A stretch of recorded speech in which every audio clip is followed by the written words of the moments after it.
I'm Owen Bigland. This is the Inside Edge video blog. Okay, wanted to do a viewer mailbag here and answer a bunch of questions that I'm kind of consistently getting here. I've been wanting to do this blog for a while here. So let's rapid fire off a bunch of kind of reoccurring questions I often get on my blog here or through Twitter. A lot of people will email and say, I've got an investment property, I've had it for 15 years, maybe 75,000 or 100,000 left on the mortgage. Should I pay my mortgage off early? And the quick answer to that is no. You don't want to pay off an investment unit mortgage early unless maybe you're in your late 60s or 70s, you're retired, you've got the money, sure, pay the thing off. But for most people, if you're in the accumulation stages and you're under age 55 or 60, let it ride, because that's really the magic of buying an investment property. It's using leverage, buying an appreciating asset with 20% down of your own money and using the leverage on it. And also, of course, taking advantage of the cheap interest rates we've got right now. You can lock in a 5-year term right now at 2.99%. That's cheap money. Let it ride. I mean, tough to beat that in an after-tax investment. So let it ride, as I say. Keep in mind, too, that the interest on that mortgage on the investment property is all deductible as well. That's the real magic of buying an investment property, is using the leverage. I'm trying to, if you bought my book, you know that I have an entire chapter in there called The Ghost Ship to Wealth. And I also talk about, the 25-year table on a mortgage. And I often tell people to go to a site called calculator.net and play around with the mortgage numbers in there. But keep it simple, as most people who own a home know, in the early years, you're paying a fair bit of interest as opposed to principal. But with today's low interest rates, you're doing some pretty good damage to that principal almost from year one. Much different when interest rates were at 8 or 9%. In the first 5 or 6 years, it was all interest. But things start to shift after about 10 years. After about 10 years, you are going to start to see more income on that investment property, for the simple reason that for every $1,000 mortgage payment, less is going to interest and much more is going to principal. And remember, you can only deduct the interest payment. Put it one other way here to help people understand. Let's say you had $500,000 cash right now in a bank account. And you had two options. One was to buy a small studio apartment in downtown Vancouver for $500,000 cash and rent it out. Or the other option would be to invest it in the stock market. Well, if you're not going to use leverage, and instead of putting $500,000 down, only put $100,000 down and borrow the rest, it doesn't make any sense to pay cash for an investment property for a number of reasons. A, buying an investment property requires some work. You've got to get a tenant. You've got to keep good tenants in there. You've got to maintain the property. But the big thing is the cap rates you're going to get on Vancouver real estate aren't anything to write home about. You might earn 2.5%, 3%. Now, where you make it up, though, is in capital gain. Over the long term, you're going to get some good capital gain. But it would make no sense to pay cash for an investment property. Instead, put 20% down, leave the other $375 on the sidelines and invest it someplace else, the stock market, or buy several properties if you can qualify for it. Because the better way to go, if you wanted to put a lump sum $500,000 in, I would suggest you buy a basket of good Canadian dividend-paying stocks. So Bell Canada, TD, Royal Bank, Enbridge. You're going to get a yield on that, an average yield of probably about 5% today. 5% on $500,000. So that's $25,000 a year in income that's going to be produced from that. The other thing is that if it's Canadian companies, you're going to get a dividend tax credit on that. You're going to be taxed at it at a lower rate than your working income or your marginal rate. And then, of course, you will get capital gains on those companies as well, Royal Bank and Enbridge. You might average another 2 or 3% return there. So now, including the dividend, we're talking 7, 8, 9% annualized rate of return. With that kind of return, you're going to double your money every 7 years. That's tough to beat. Plus, investing in the stock market is completely passive. You don't have to do a thing. So real estate is incredible, but you want to use that leverage. So paying off a mortgage early on an investment property doesn't make a whole lot of sense. If you want a further explanation on it, buy my book. I talk about it in great detail. I had another client ask me, or a YouTube comment, I've had a few of these, on bad tenants. And I've done many blogs over the years on screening your tenants. If you don't want to take the time, do it the right way, run credit checks, spend 15 or 20 minutes screening the tenant, talking to their previous landlord, talking to their employer, then turn it over to a professional property manager. And I've got a fantastic one that I refer to my clients to that will do a fantastic job. They're going to charge you about 9 or 10%. It's deductible, and they will do all the work for you. But it's important to screen your tenants. But I had a guy say he's had a bad tenant, keeps missing her rent. It's been going on. He's complained to the tenancy board several times. He's to the point now she's behind on her rent. He's able now to legally get her out with something like 30 days notice. Should he do it? I told him absolutely you should do it.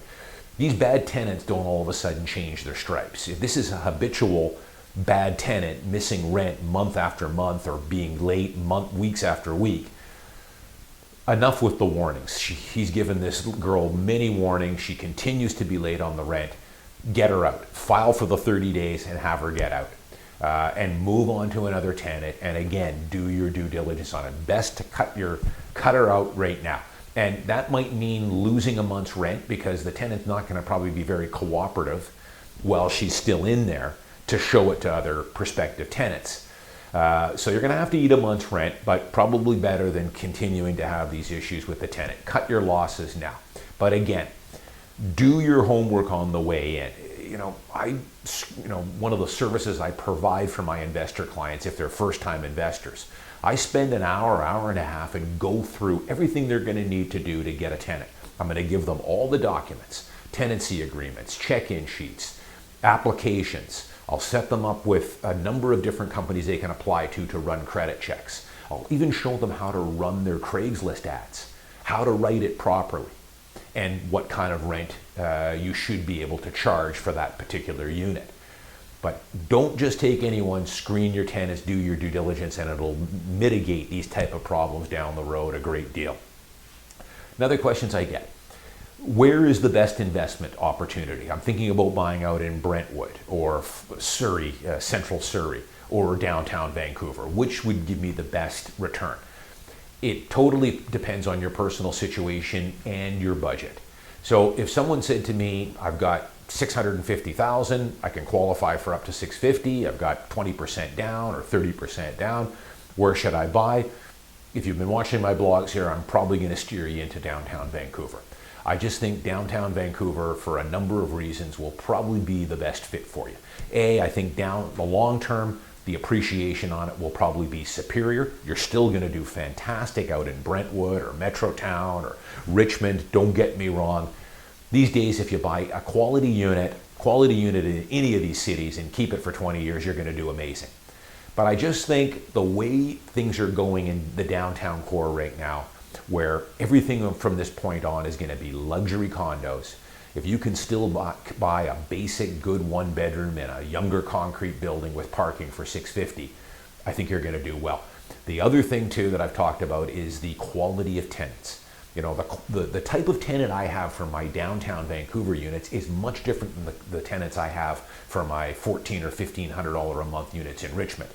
Not to say my $1,400, $1,500 tenants in Richmond aren't good, they are, but it's just a different kind of class of tenant. Much easier to rent units in downtown Vancouver. You've just got such high demand, vacancy is near zero. So if your budget wasn't a problem, I would say, and you can get in, these days, studio apartment, no parking, you can get in around $525, $550 for a junior one bedroom, no parking. If you want parking, which is always good to have, you're going to need something in the low sixes, $625, $650 for me to get you into a quality unit. There's some stuff a little less than that, but it's a waiting game. Probably might be facing some levies in the near future, but nothing wrong with that if overall the strat is good. But that's kind of the price point. If someone says to me, hey, my budget's $400, then Vancouver's out. We're going to have to look at areas like Burnaby or Richmond or New Westminster on SkyTrain. those can still be good as well. But if money was no object, or at least you had a healthy budget, I'm pretty bullish still on downtown Vancouver for a number of reasons. Tying into that question, a lot of people will ask me, what's the better investment? Should I buy 2 condos or buy a detached house? Well, again, tough to beat the long-term appreciation you're going to get on a detached house. And detached homes, depending on what you're buying, are on sale. The starter level homes, though, aren't on as much sale as they were a year ago, but they are off a little bit. I would suggest, if you can, if you've got the budget, always good. You can't go wrong buying a detached house, especially if you can get something with 1 or 2 mortgage helpers. But for that, in Vancouver, you're going to need about $1,350,000, 1.4. You can get a bungalow, which probably isn't going to have a mortgage helper, for around 1.3. But it all depends on your budget. But really, it's the dirt that appreciates. Condos will do well for you as well. But it's really the dirt, and as I've said many times on my blog here, good things happen when you own a detached house.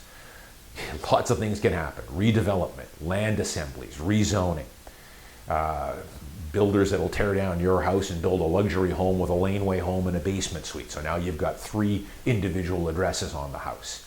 So dirt is really what's appreciating, and that's what you get with a detached house. Nothing wrong with condos, but if you've got the budget for it, someone came to me and said, I can afford up to 1.6.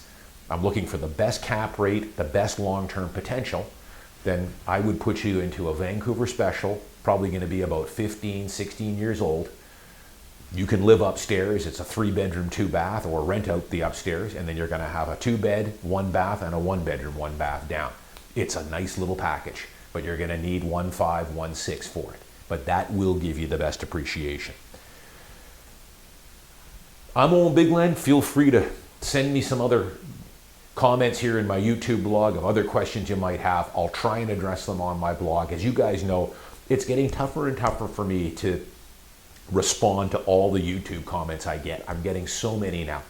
I'll do my best. I am traveling a fair bit here towards the end of the summer and into the early part of the fall. But I'll do my best. What I always tell people to do as well is go back into my archives of videos. I've got now, 250 videos. I cover every topic that I've ever seen asked in my comment section. And if that doesn't work, pay the $10 and buy my book. It'll be one of the best door openers I think you can have, and it'll answer so many of your questions. I'm Owen Bigland. I'll see you next week.